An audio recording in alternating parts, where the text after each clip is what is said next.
오늘 저녁 우리에게 주신 하나님의 말씀은 창세기 1장 26절에서 31절 말씀입니다.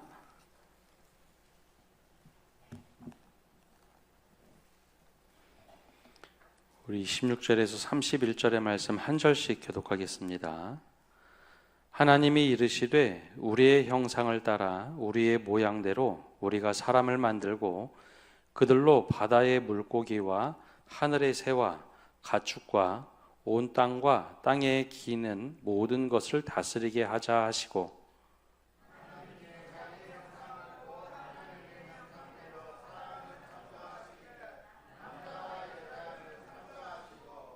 하나님이 그들에게 복을 주시며 하나님이 그들에게 이르시되 생육하고 번성하여 땅에 충만하라. 땅을 정복하라. 바다의 물고기와 하늘의 새와 땅에 움직이는 모든 생물을 다스리라 하시니라.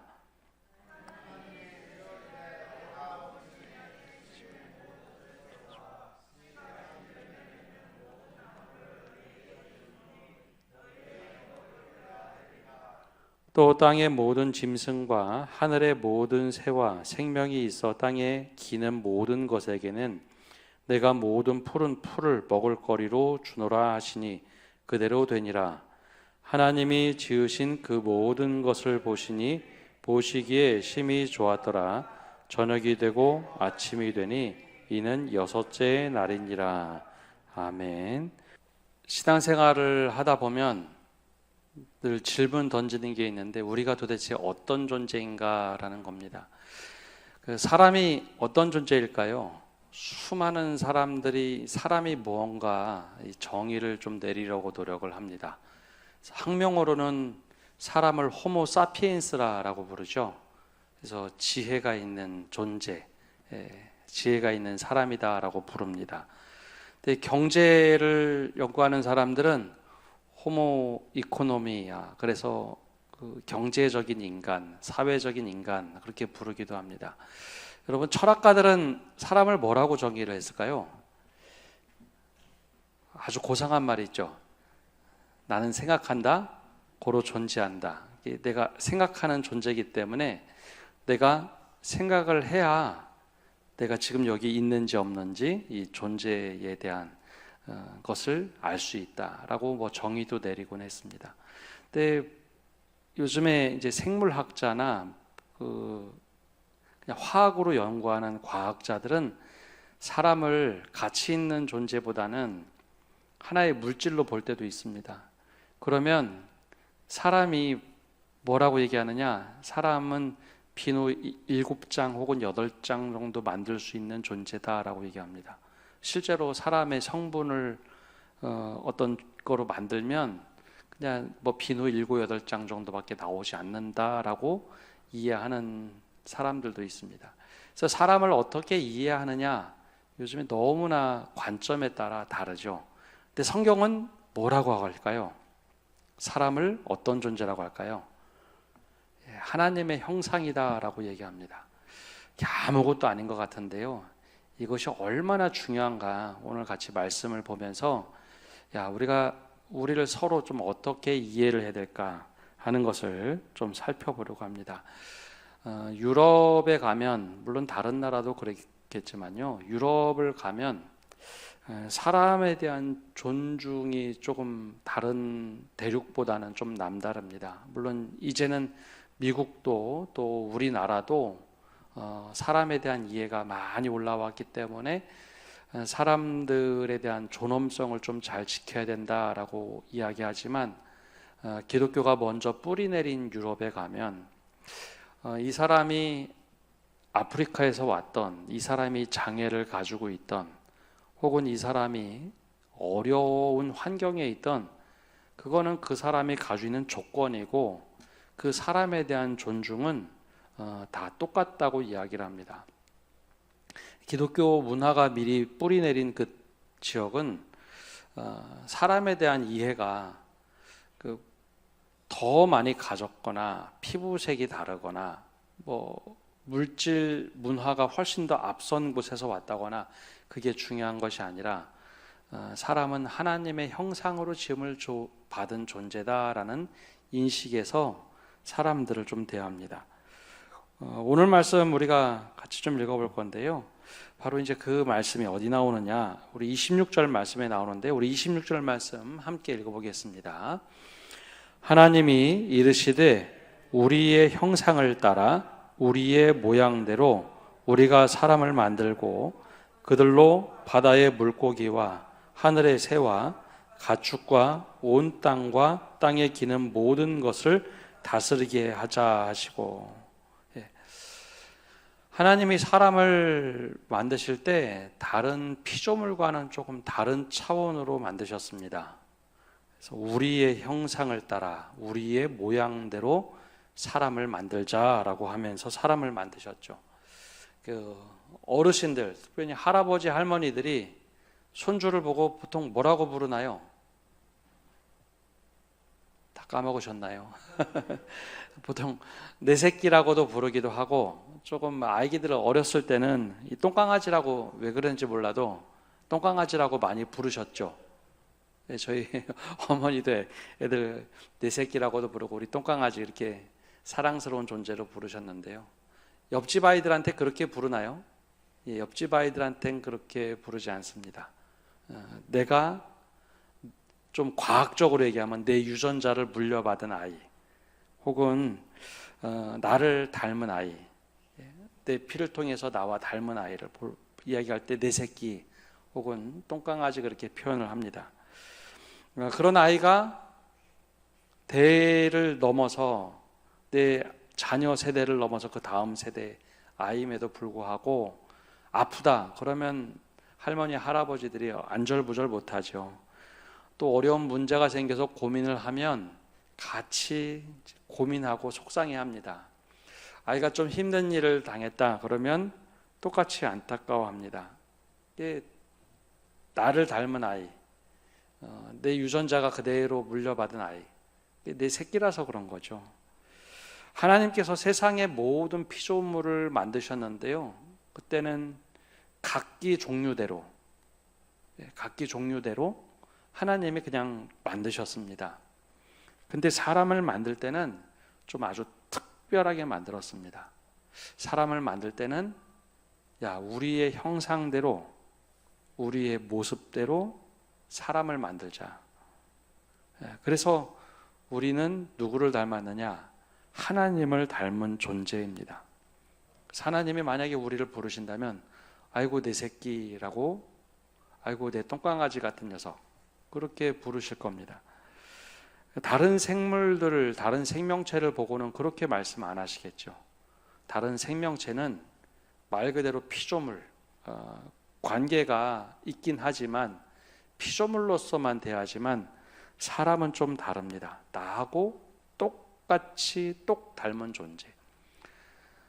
부모와 자녀와의 관계와 같은 느낌으로 하나님이 우리를 대하신다는 거죠. 그게 하나님께서 우리를 아주 특별한 존재로 만드신 모습입니다. 그러면 여러분, 하나님을 우리가 믿는 것과 안 믿는 것과 하나님이 우리를 대하시는 게 다를까요? 똑같아야 될까요? 이런 게 헷갈리는 거죠. 우리가 신앙생활을 하는데 예수님을 믿고 우리가 하나님을 아버지라고 고백하는데, 하나님을 아버지라고 고백하는 우리를 대하는 것과 하나님을 믿지 않는 사람들, 예수 그리스도를 주로 고백하지 않는 사람들의 경우에 그들을 하나님께서 똑같이 대해야 되실까? 아니면 다르게 대해야 되실까? 창세기 1장에서는 모든 사람을, 죄가 들어오기 전에 있던 모든 피조물 중에 사람은 하나님께서 당신하고 똑같은 존재로 만드셨다라는 겁니다. 형상대로, 모양대로.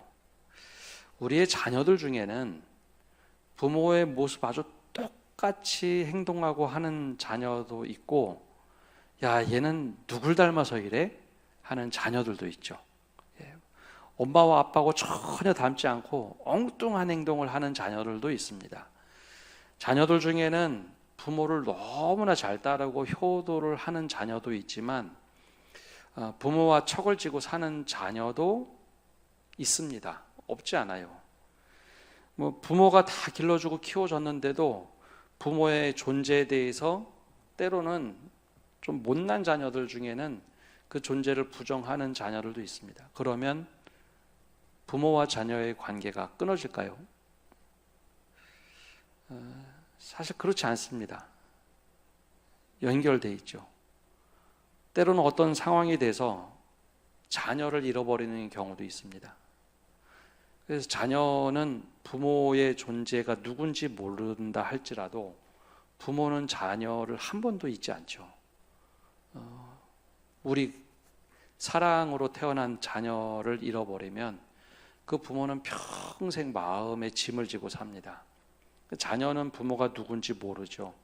입양하거나 그러면 입양한 부모를 부모로 생각을 하고 살아갑니다. 그러나 그 자녀를 낳은 부모는 그 자녀를 평생 잊지 못합니다. 선지서에 또 시편에 나오는 말씀이죠. 네가 나를 잃어버릴지 몰라도 나는 너를 잊지 않겠다 하는 것이 하나님의 마음입니다. 그래서 하나님이 우리를 만드시고 아무리 천덕꾸러기 같고 때로는 하나님을 알지 못한다고 해도 그래서 구원에 필요한 독생자 예수를 끊임없이 여러 가지 방법으로 우리로 하여금 알도록 깨닫도록 계속해서 사람을 통해서 보내고 말씀을 통해서 보내고 또 여러 가지 방법을 통해서 하나님을 알아가도록 하죠. 그게 바로 이제 하나님이십니다. 사람을 창조하신 하나님. 하나님은 우리를 한 번도 잊지 않으십니다. 당신의 형상대로 만든 존재. 그게 바로 이제 우리입니다. 그래서 사람은 다른 동물들과 다르게 오늘 말씀에 보면 하나님의 형상과 하나님의 모양대로 창조하시고 아주 특별하게 생각하셨다라는 거죠. 이게 바로 우리 존재의 가치입니다. 자녀의 비유를 많이 들을 수밖에 없는데요. 어떤 불상사가 생겨서 크게 다쳐서 못 걷는다. 그러면 속상하죠. 자녀를 바라보면 속상하죠.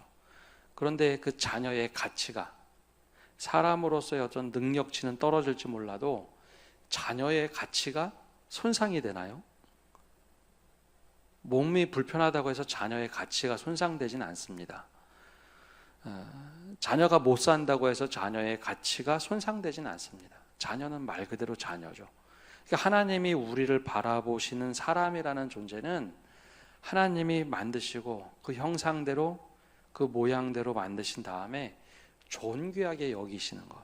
그게 하나님이 우리를 바라보시는 겁니다. 근데 이게 죄가 들어오면요, 우리 스스로 막 구분을 합니다. 아, 이 사람은 좀 더 잘난 집에서 살았네.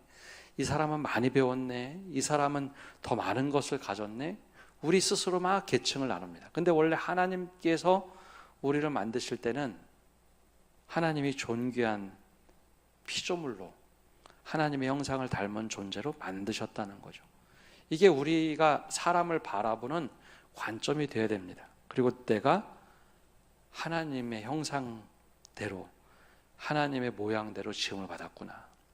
그래야 내가 무엇인가 조건에 따라서 가치가 있고 높아지고 낮아지는 게 아니라 아, 내가 그래서 존귀한 존재구나.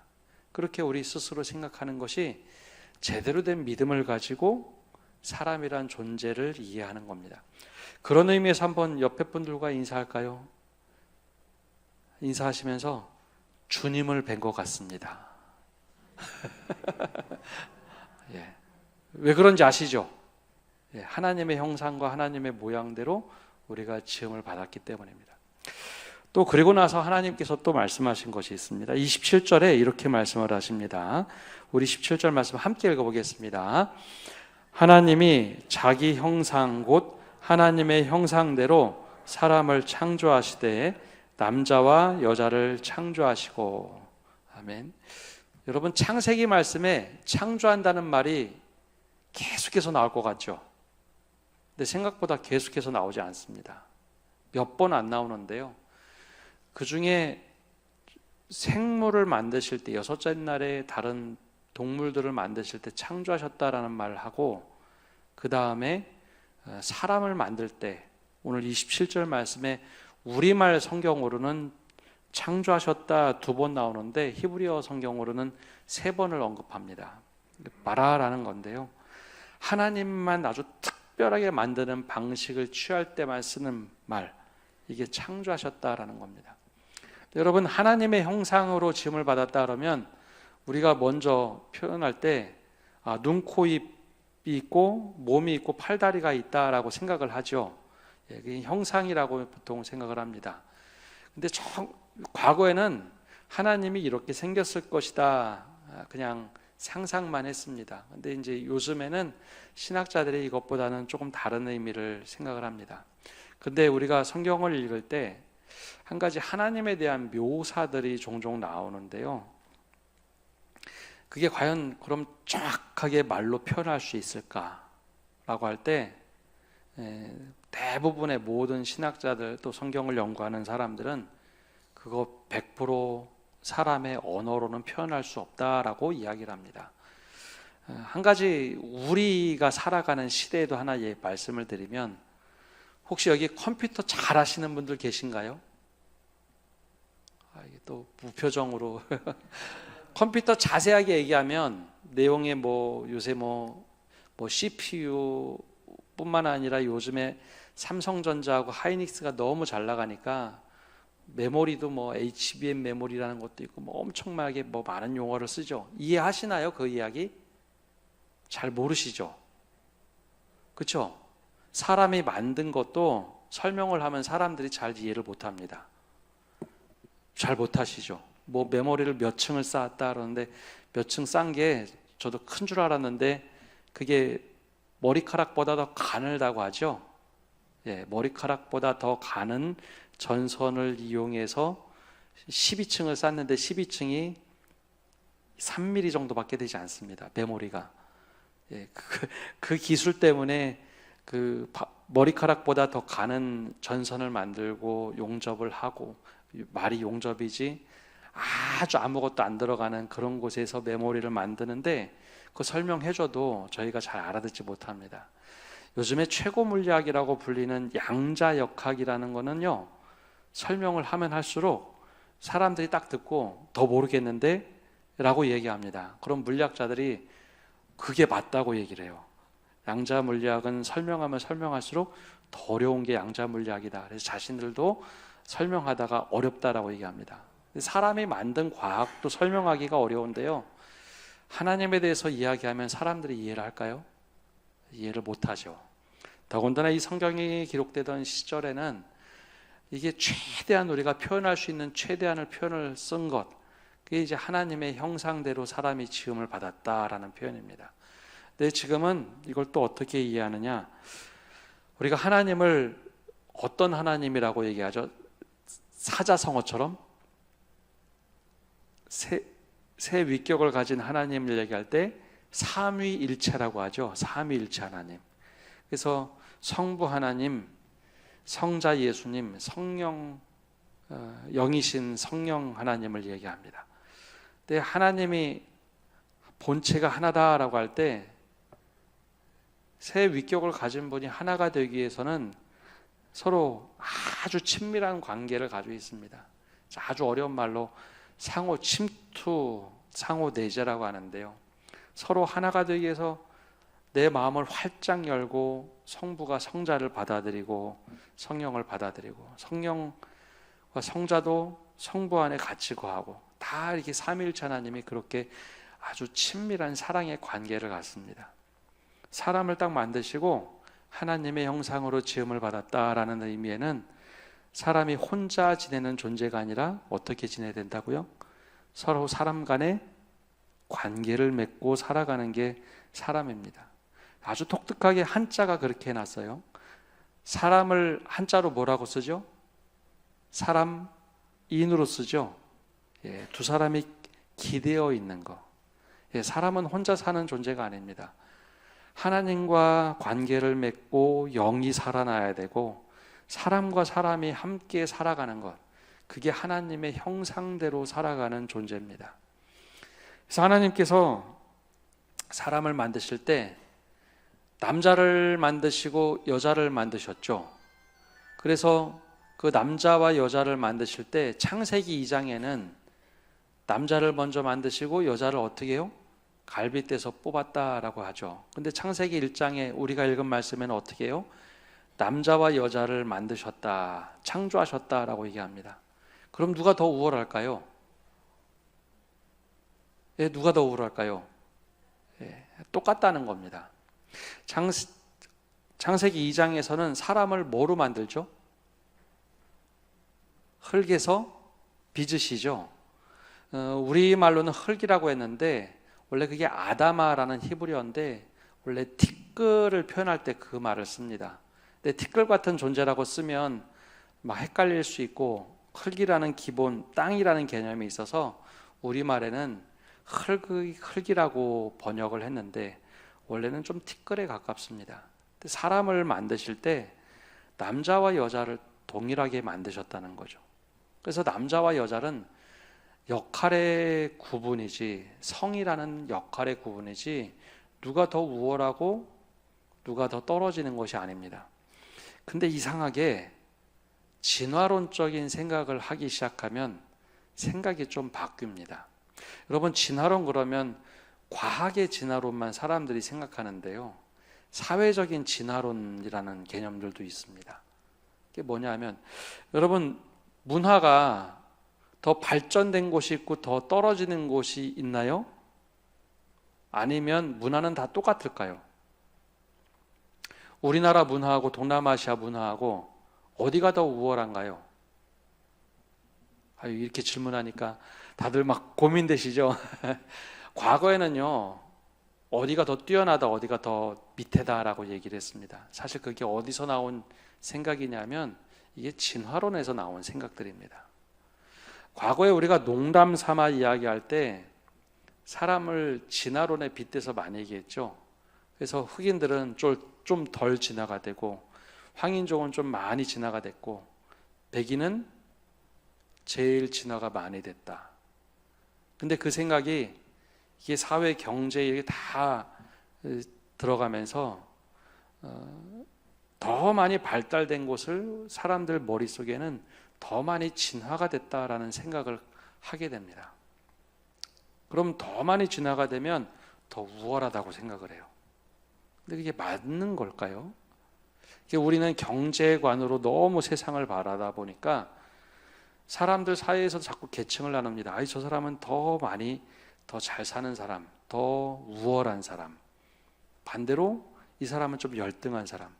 우등과 열등이라는 개념이 나온 것은 진화론에서부터 출발합니다. 근데 우리가 자연스럽게 그런 것들은 인정하면서 과학의 진화론은 막 반대를 하는데 우리 사고 안에 그런 게 너무 많이 들어와 있습니다. 그런데 성경 말씀을 보면 남자와 여자를 동일하게 창조를 하셨습니다. 사람은 다 똑같은 존재입니다. 그래서 성경 전체에서는 사람 위에 사람 없고 사람 아래 사람이 없습니다. 하나님 앞에 다 똑같은 사람이죠. 왕도 그렇습니다. 왕도 그 백성을 다스리는 역할은 있지만 제일 중요한 거는 하나님 앞에 어떻게 하면 백성을 잘 다스릴 수 있는 권한을 부여받은 거지 다른 나라 왕들처럼 왕으로서 막 휘두르는 왕이 아닙니다. 성경에서 바라보는 사람은요 다 똑같다는 거죠. 그래서 그 출발을 뭐라고 얘기했느냐? 흙에서 사람을 만드셨다. 그래서 사람의 기본 원료는 다 똑같다는 겁니다. 살아가면서 누가 조금 더 많이 가졌느냐, 어느 문화가 조금 더 많이 발전을 했느냐, 그 차원이지 사람 위에 사람이 없고 사람 아래 사람이 없는데 우리가 살아가면서 이것을 자꾸 잘못 이해합니다. 그러다 보니 사람 위에 사람이 있다고 생각하고 사람 아래 내가 더 많이 가지고 있으면 이 사람을 뭔가 좀 눌러도 된다고 생각을 하는 거죠. 그게 어디서 나온 이야기냐? 사실 이게 진화론에서 나온 이야기입니다. 근데 참 이상하죠.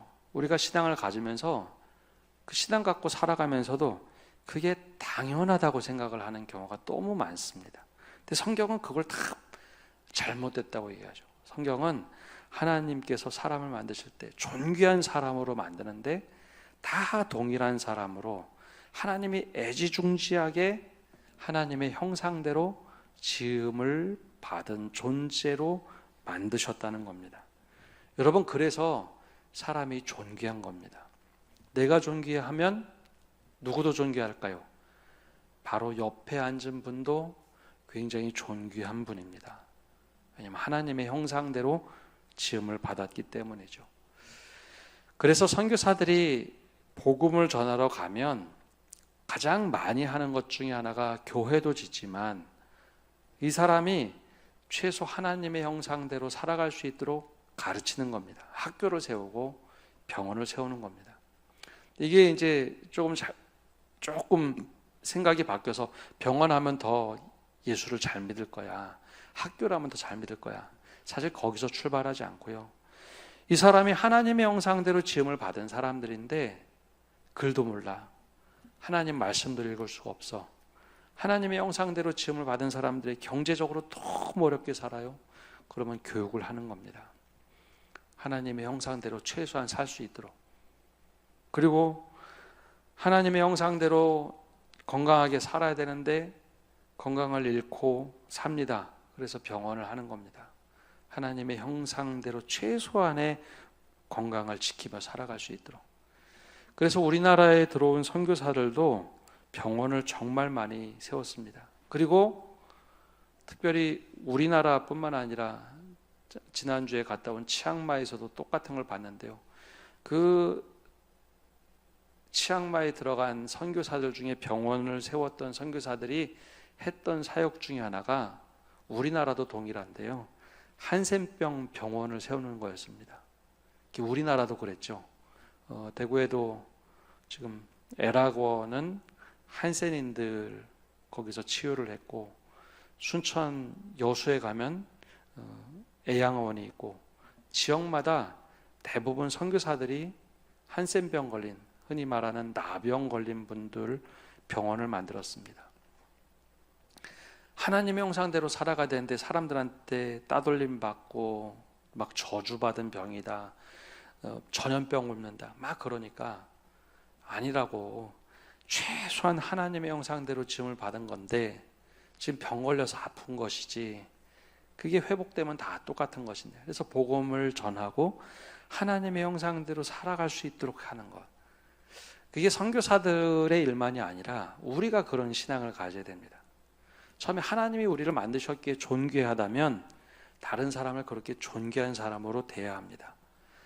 내가 직장에서 상사건 뭐 어떤 사람이건 어디서든지 사람을 대할 때 존귀한 사람으로 대하는 것, 그게 그리스도인들이 살아가는 방식이 된다는 거죠.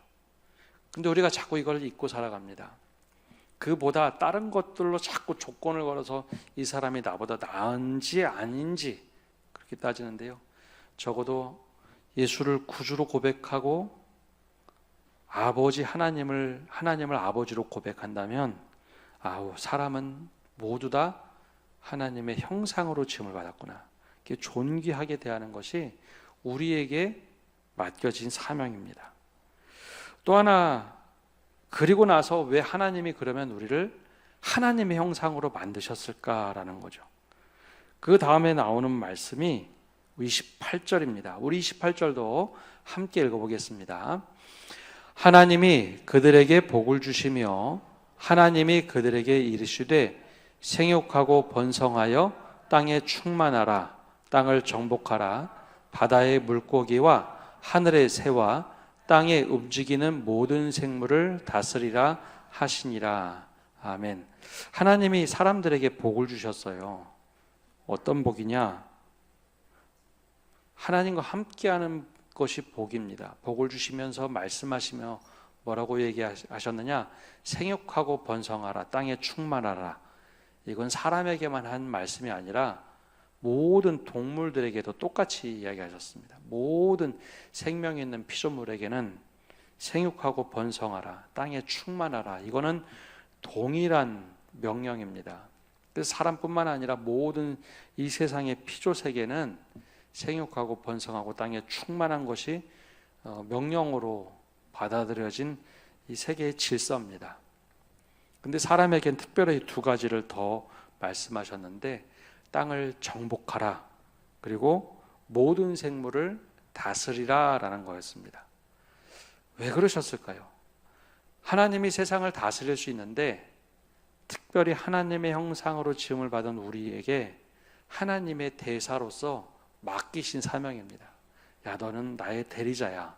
그러니까 세상을 이렇게 좀 잘 다스려라. 그 다스리는 방법이 땅을 정복하는 겁니다.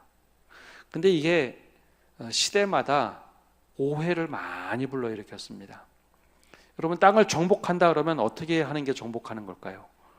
자주 말씀드렸지만 땅을 정복한다 그러면 사람이 살아야 될 땅을 불도저로 쫙 밀어버리고 도시를 만드는 게 땅을 정복하는 일일까요? 아니면 자연 속에서 그대로 우리가 그걸 최대한 이용을 해서 조화롭게 살아가는 걸까요? 근데 이거 오랫동안 이거를 조금 잘못 이해를 했습니다. 그래서 땅을 정복해? 그러면 우리가 하나님께서 맡긴 권한을 가지고 우리 마음대로 해도 되네. 그래서 막 세상을 우리 마음대로 바꿔도 되는 줄 알았죠.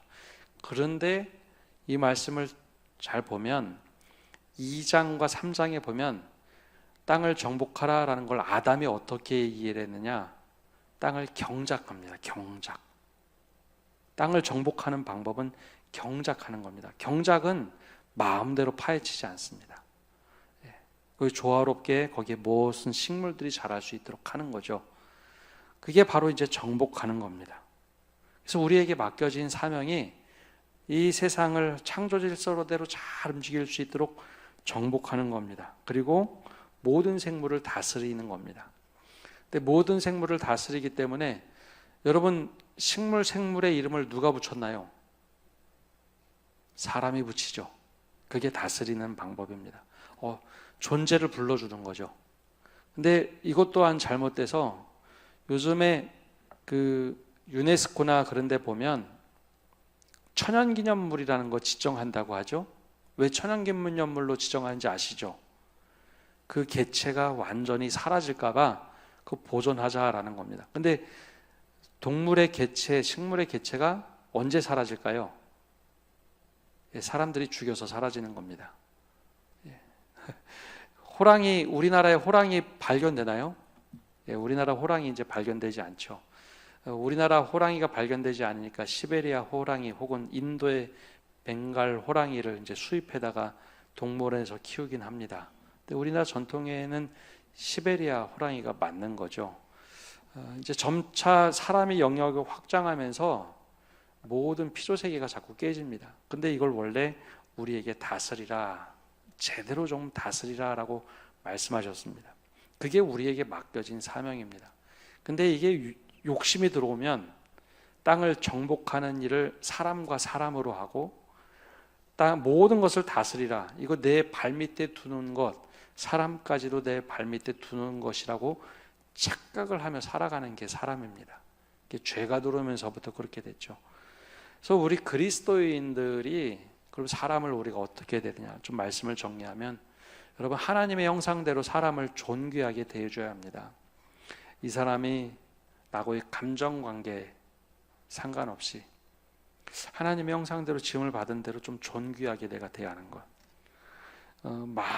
못 배웠다고 혹은 무례하다고 같이 막 맞받아치는 게 아니라 내 앞에 있는 하나님의 형상이 있는데, 우리말에는 이것을 굉장히 잘 표현했는데요. 하나님의 형상의 또 다른 표현을 우리가 쓰고 있는데 그게 바로 얼굴입니다. 얼굴. 얼이라는 것은 영이고요. 굴은 형상입니다. 영의 형상이 얼굴에 있다는 거죠. 그래서 영이 찌그러지면 얼굴도 찌그러지게 나타납니다. 하나님의 형상대로 지음을 받은 사람을 대하는 것, 그거는 상대방의 문제가 아니라 내 얼굴에서 드러난다는 거죠. 상대방의 얼굴은 내가 볼 수 있지만 내 얼굴은 못 보잖아요. 그래서 사람들을 대할 때 하나님의 형상대로 내가 대하는 것은 내 얼굴에서 나타나는 겁니다. 그래서 하나님의 형상대로 대하는 것, 더 나아가서 하나님이 지으신 사람으로 모든 사람을 좀 동등하게 대하는 것.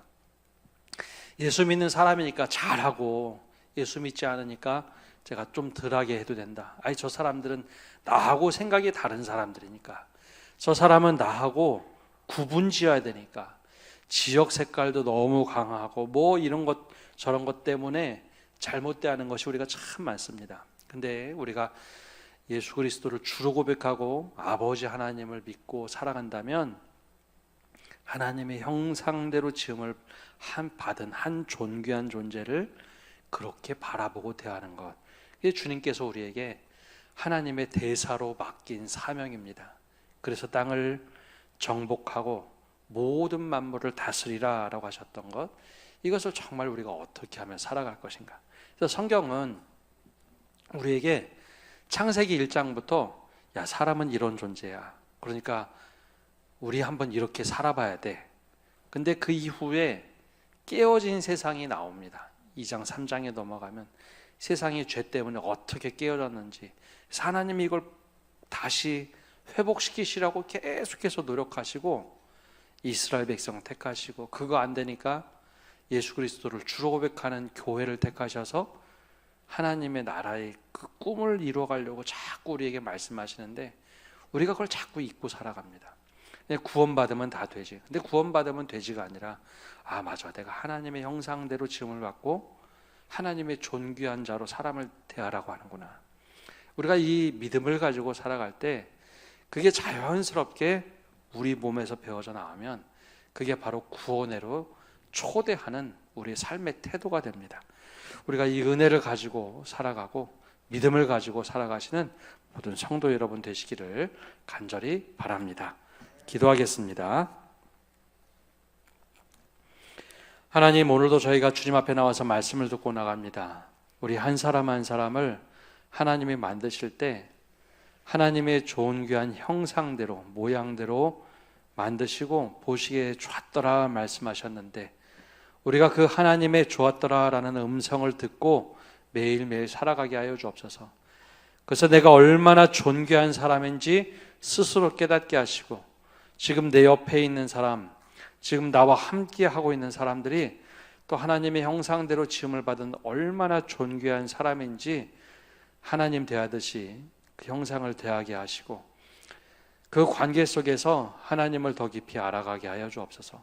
때로는 우리가 하나님 앞에 얼마나 잘못 살아가고 있는지, 그것을 나와 함께하는 사람들을 통해서, 때로는 가족을 통해서, 믿음의 사람들을 통해서 여러 방법으로 주님의 마음을 이렇게 아프게 할 수도 있구나라는 것을 깨닫게 하시고, 또 주님이 얼마나 사랑하는지 우리 스스로 깨닫게 하여 주옵소서. 또 하나님이 세상을 만드신 후에 우리에게 대사로 맡기시며 너무 기뻐하셨는데 지금도 여전히 이 땅을 제대로 잘 정복하고 관리하고 살아가고 있는지, 모든 생물을 잘 다스리라고 했는데 얼마나 이 창조 질서를 잘 유지하고 살아가는지 다시 한번 우리 스스로 돌아보게 하여 주옵소서. 예수님의 이름으로 기도합니다. 아멘.